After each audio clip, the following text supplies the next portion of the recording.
I wanted the world to know what happened to me. It was outrageous that this can happen to anyone, not just to me.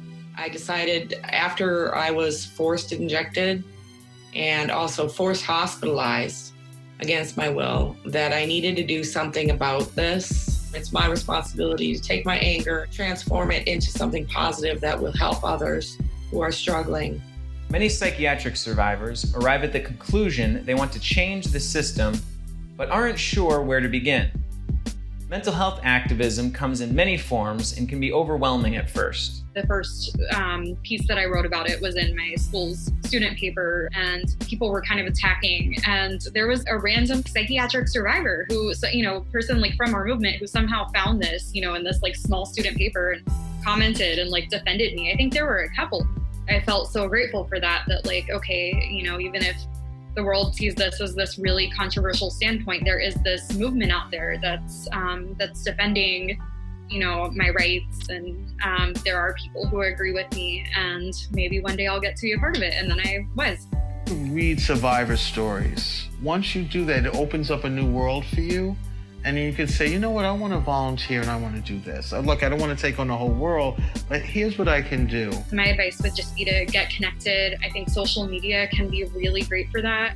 There's a lot of Facebook groups for psychiatric survivors or survivors and victims of involuntary commitment. If it's safe and if you feel like you can, to share your story and to be out about it somehow. Yeah, you'll get pushback and people will be, it happened for your own good, and say these things, but you'll also, I think, get support, and you'll get reached out to by people who have, similar experiences to yours and can relate, and feeling less alone is always a good thing. There are many ways to get started in the movement. Guidelines exist, but there's no right or wrong way to get organized. A good place to start is to pick a specific issue that's important to your community. Some advocacy groups focus on issues such as developing alternatives to involuntary treatment, ending involuntary treatment, and ensuring peers are involved in decision-making on state mental health policy. I created a self-help group, and I got like-minded people who were interested in alternatives and really focusing on their recovery beyond mental health. We started an organization called the Freedom Center. Well, actually, we didn't call it the Freedom Center at first. We called it Psychiatry Alternative Support Group. We had no idea what this was going to turn into. It started as a $500 grant. We started just meeting once a month in a church. And the first meeting, 5 people showed up. I started going to like these New Age expos, and kind of like these spiritual gurus would have these workshops and stuff. So I'd print out a bunch of flyers, I'd hand it out, like, come join my social network. Started putting flyers out wherever I could, developed a flyer that had fairly open language. Have you received these mental health services? Have you ever been in the hospital? Have you, just general questions about people's experiences that could fit no matter what words you were using to define yourself, and put them in coffee houses. We also sometimes have held community forums. Just, again, put out an open call to people who just want to come and talk about what useful supports would look like. So we've done that with suicide, we've done that with self-injury, a number of different topics. And sometimes those are good ways to start a group or have a group grow out. The other thing I've done is, like, over time, build up an email list of people that have an interest and stuff, so I can, email out to a lot of people and let them know what we're doing. We used to be able to meet in person more often. I miss that. Now it's, video conference, it's Facebook, it's social media. We usually meet at a disability resources center, since people, the broader disability community faces similar issues. You just advertise something and you do it in a public setting, like in a coffee shop that has an area that you can meet in, and open it to the public, and anybody that wants that can come in and just talk about those experiences. We rented different spaces for different things. The meetings took place in one church, and the acupuncture clinic took place somewhere else, and the yoga. There was some overlap, but it all depended on what the space availability was. When we came together, we just wanted a place where people could talk freely. If you hated psychiatry, you could talk about it and not worry about getting locked up or drugged or whatever. If you loved your medication, then you could come and talk about how much you loved your medication. Look at both sides of a situation. Not necessarily to agree. You don't have to agree, but to let people have their own ways of looking at things and their own arguments.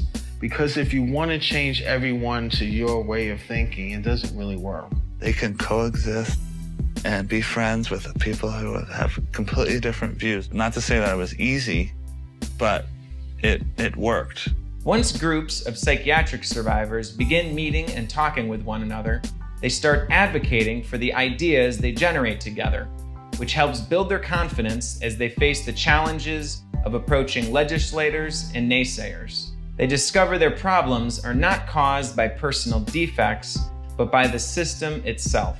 You can't do this work of activism without support. It's all about really looking at how you might be able to include more people in your framework and how you might be able to unite communities. And I would really encourage, especially if you're looking at partnering with the broader disability community, you might want to think about something like the social model of disability, which says that we're disabled by our societal circumstances and barriers and exclusion rather than something is wrong with any of us.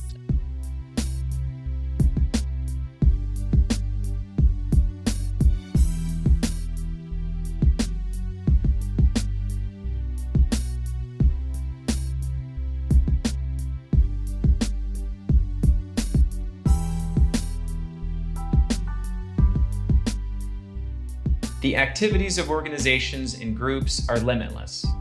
They include creating peer support groups, advocating for hospitalized individuals, creating influential art, marching, and protesting.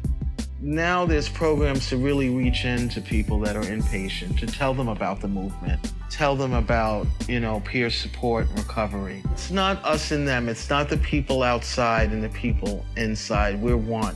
In addition to connecting with people who have been directly harmed by psychiatry, it's also helpful to reach out to people or organizations that share your values and concerns. In order to get a really powerful voice, we need to include allies. There's a lot of brilliant minds who are not psychiatric survivors who understand these issues. Anyone who wants to be in human rights. So it could be lawyers, it could be family members that their kids were damaged by the system. We've also reached out to other community organizations and groups that face similar issues of forced treatment, for example, the LGBTQ community. In deciding how to address your community's problems, consider how your actions challenge power structures.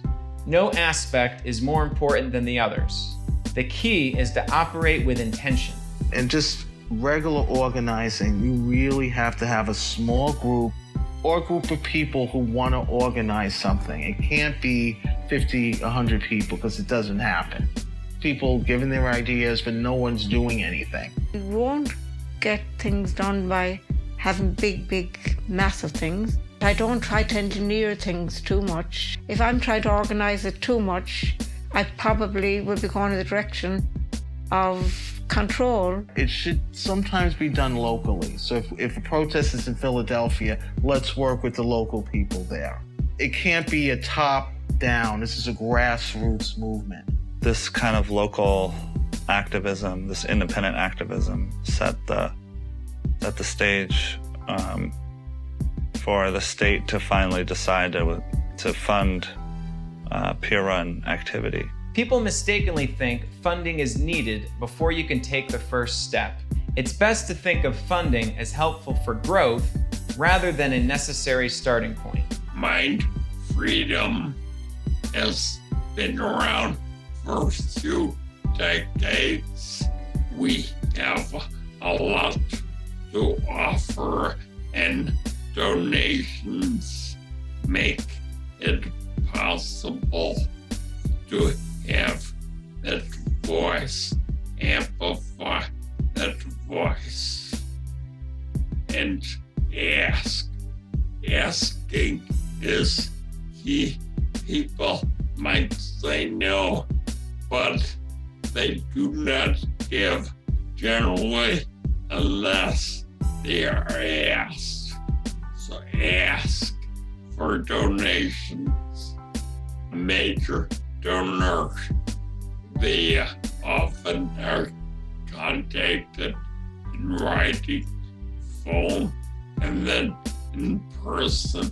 You make your pitch, you ask, and you wait. Obviously, major donors, grants give so much more. They are very important, but the bedrock is numbers of people giving regularly. We definitely didn't want government money, and we never went after it. We didn't want that money because we knew there would be strings attached. People still fund us individually, so because they believe in what we're doing, and I think that's the best way to get funded. Kind of a cool lesson from this group is it was always all volunteer. Shows what the power of a community can be. As you've seen, psychiatric survivors are organizing all around the world. In our next segment, we will explore how various groups have worked toward changing public perception about mental health.